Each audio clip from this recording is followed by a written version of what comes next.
video is my opinion and for entertainment purposes only. Hello, my dears. It's me, ordinary girl trying to be fabulous, and welcome to my channel.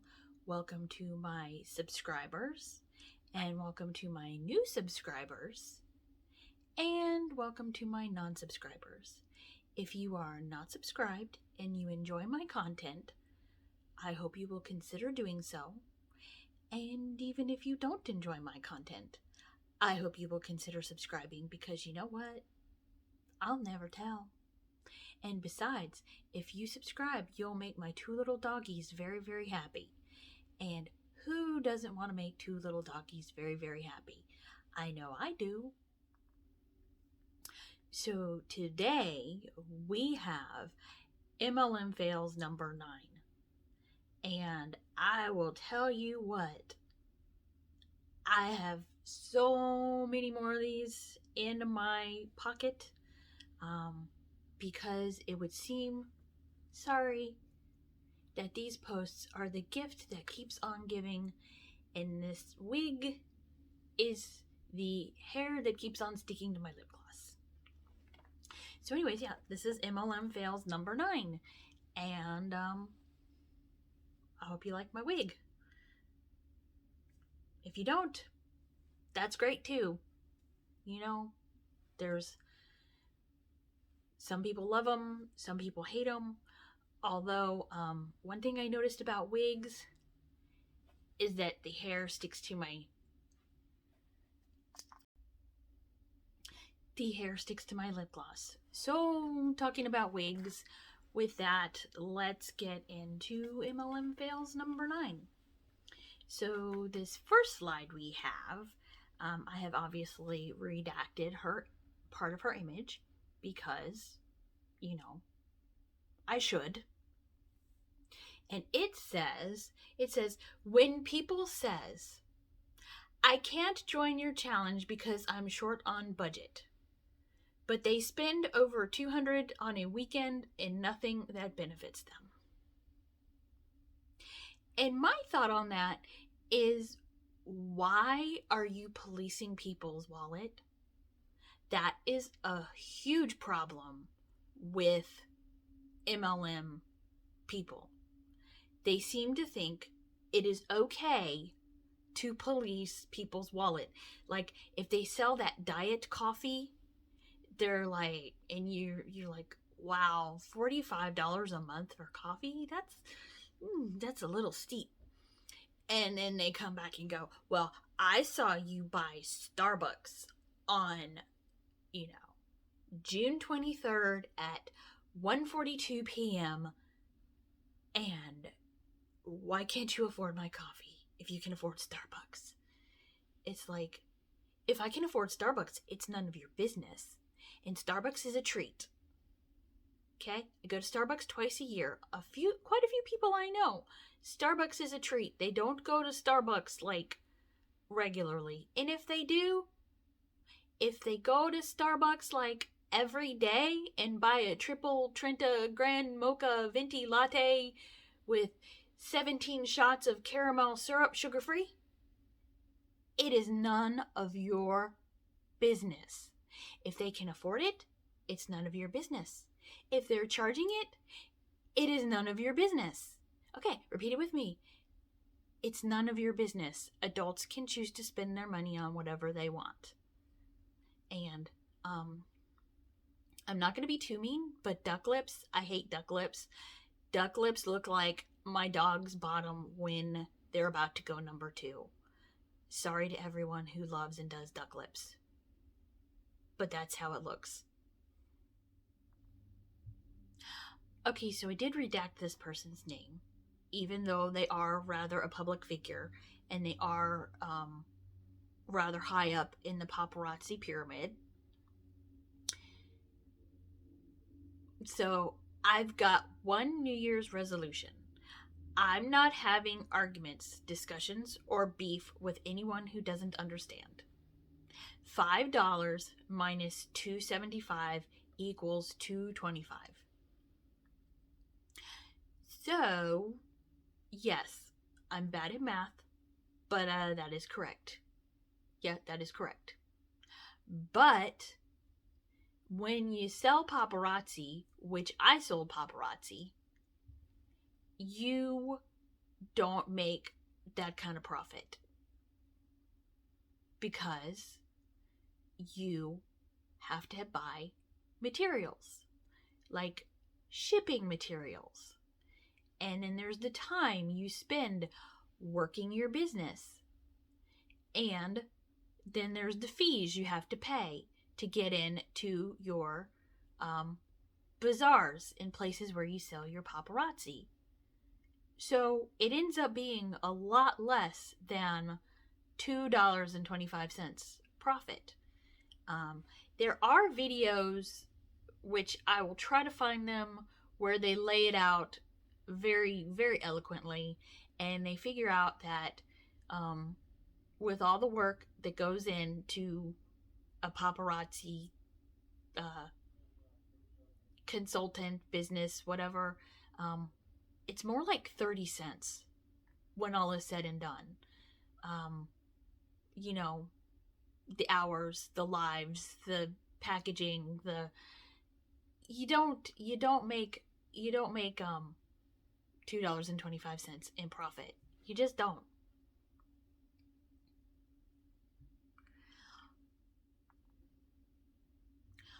Okay, so this next slide, there is a MLM, I guess it's called the Happy Co. And let's see what she says.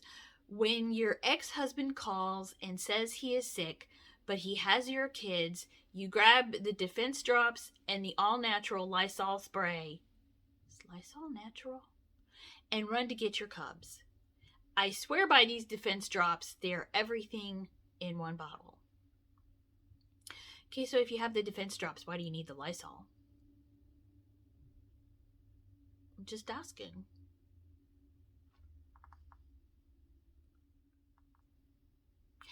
So this next slide is one of my favorites because if you talk to huns long enough, they will tell you that everything is a pyramid scheme. So this slide is comparing the pyramids. Let's see, the traditional company pyramid versus the MLM company pyramid. And you see on the top one is the traditional company pyramid. And it says, in a traditional company, every employee, including the sales force, is legally guaranteed positive net pay. All revenue is generated by selling products and the services to outside customers. This is a very key distinction. Owners and investors are the only ones at risk of losing money or not being compensated for the work performed. Remuneration is varied, but is usually based on demand, skill level, scarcity, experience, skill level, and scarcity. Well, yeah, because if your skill level is very in demand, you're gonna get paid. Experience and output. In the simplest form, executives typically earn the most, followed by the management and highly skilled technical employees, then finally the general workforce and sales force. So it's important to note that revenue comes from outside customers, not the sales force. See, that's one thing, and people who even work in commission sales jobs, I am told they make a base salary and then their commission is on top of their base salary. So the MLM company pyramid, in an MLM company, only the corporate employees are guaranteed a positive net pay, and less than 1% of the sales force receives positive net pay on average. The vast majority of revenue is generated by the sales force purchasing their own products and services, and there are very few outside customers purchasing anything. This means revenue comes from inside the pyramid and not from the outside. On average, over 99% of the sales force loses money or breaks even, receiving no positive net pay, and 100% of the sales force is at risk of losing money. Remuneration is based solely on output. And this is the bottom line. The managerial hierarchy and employees' earning scale of a traditional business are, of course, in the shape of a pyramid. Yes, they're in the shape of a pyramid. There's like a CEO and, on down. The distinction between the traditional company and the MLM is not determined by the shape of the organizational chart. It's determined by how revenue is generated. The line between a legal MLM company and an illegal pyramid scheme is easily blurred. Combination of semantics and unwillingness of victims to come forward. The reasons for this are usually due to embarrassment or because they simply do not realize that they are in fact victims. Yeah, this is pretty interesting because, like, as I've said before, if you look at the traditional pyramid of a traditional job, the money flows downward and comes in from the outside. But if you look at the MLM, the money comes from within and it all flows upward. Everyone in, like, when I was in paparazzi, everyone had to have a certain personal volume every month, whether they could sell the jewelry or not. And I don't know about anyone else, but my jewelry never sold. I mean, I think the whole year I was in paparazzi, I made $5, but I was still in the red because I had spent $700 on jewelry. So this next slide is appropriate for what we were just talking about. So literally, just stop. Pyramids are the strongest structures of all time. Okay. You know what's a pyramid? Government, schools, churches, corporations. So, yeah. But like as I stated in the past slide, everyone in those pyramid-shaped organizations is guaranteed a paycheck for the work they put in. I get a 1099 from my company. Wow. I pay taxes. Well, I hope you do. Every check I have been paid for the work that I do, from whatever I want, has cleared my account. Well, I hope the checks they send you don't bounce. I out-earned the person above me weeks after I enrolled. Do you know how rare that is? I haven't looked up any statistics, but I'm pretty sure that's rare. Can you do that in a normal job? No, because that's the real scheme. Yeah, normal job. Oh, I hate the hourly wage. I hate the work-life balance. I hate it. I hate normal jobs that, guarantee you a paycheck every week or two. And I hate not having to bug my friends and family. And I really hate not having to cold message strangers. And I really hate not having a boss who's telling me that binge watching Sanditon is a waste of time. Oh, and you know what I really, really hate? I really, really hate not having the upline tell me that I'm wasting money at Starbucks when I should be spending money on my business. I really hate those things. I really hate them. So, if you have an objection to what I'm saying, please tell me below so I can offer you some education. Well, I think I just offered you some education. Because real jobs, while pyramid shaped, are better than MLMs, which are pyramid shaped. Because I used to work retail. I did. And I spent money at these stores I worked at, I'll admit it, but it wasn't required. I didn't have a personal volume. I worked non-commissioned retail jobs, so um, even like commissioned retail jobs, you get a base salary, but you can make it better by selling the stuff.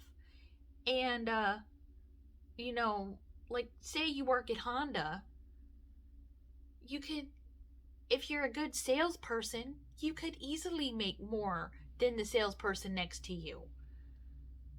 So yeah, in a normal job, you can. And normal jobs usually also offer bonuses. So um yeah, you can out earn the person next to you if you get bonuses, or if you're in a commission job with a salary and you outsell the salesperson next to you. And real jobs aren't pyramid schemes. Well, in a manner of speaking, they are a pyramid scheme, but it's a pyramid scheme where everybody in some measure benefits. It's not a pyramid scheme where everyone except for the tippy top loses money. So, this final slide that I have, this person is also rather a public figure, but I still redacted their name. If you've been in the anti MLM movement for any amount of time, you will probably recognize the slide because this person is rather big in the multi level marketing scheme of things. So it says you don't need your husband's permission to align with a network marketing company.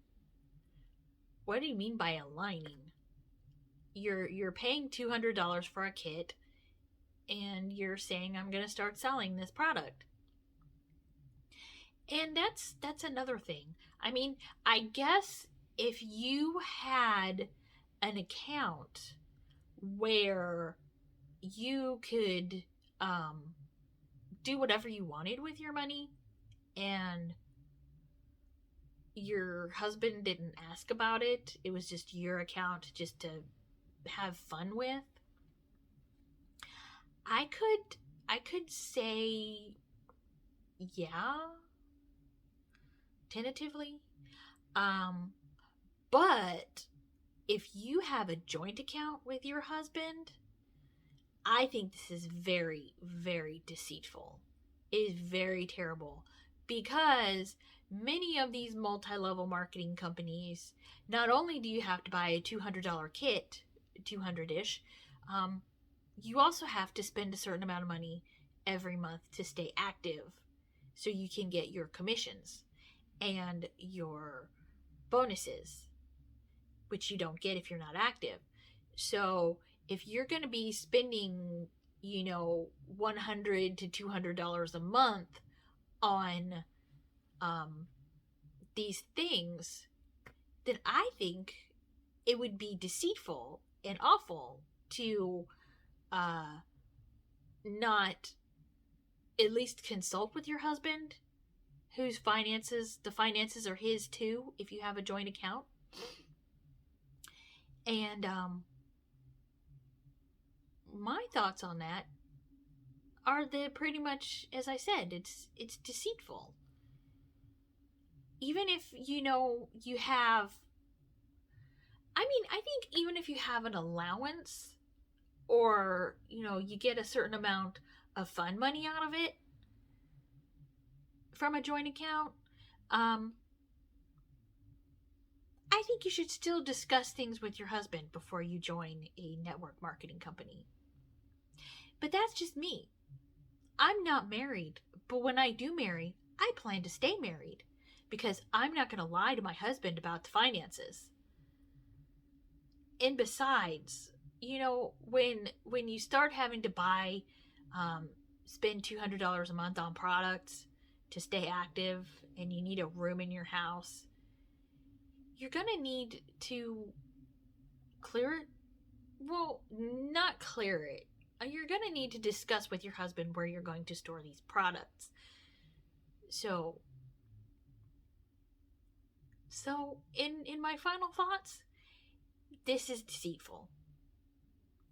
I think that even if you have your own fund money part of the account, if you have your own account, if you have your own fund money account where you both have agreed that, you know, you can spend $200 a month just for fun, I think that you should, you know, talk to your husband, consult with your husband, you know, come to an agreement together about joining a network marketing company.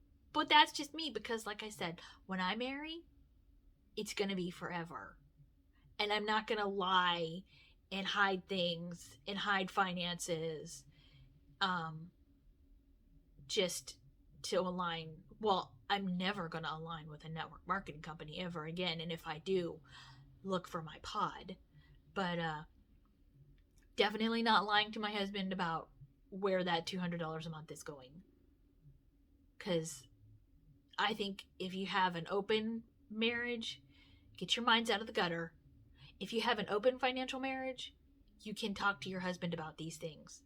And it's a good thing. So don't lie to your husbands.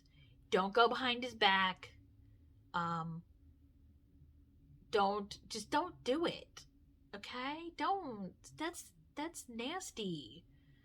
I'm rambling, but I think this is so disingenuous and so deceitful, and a recipe for a future divorce, because finances are a huge reason for divorce.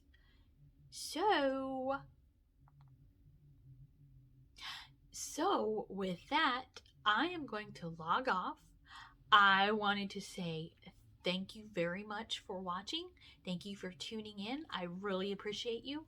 I am not an entitled person, so I really appreciate your views. And, you know, I just want to say thank you. And I want to stop rambling. So, thank you. And I will see you in the next video. And I got plenty of these multi-level marketing fails to go. And I will see you in the next video. Okay, thank you. Bye. Bye.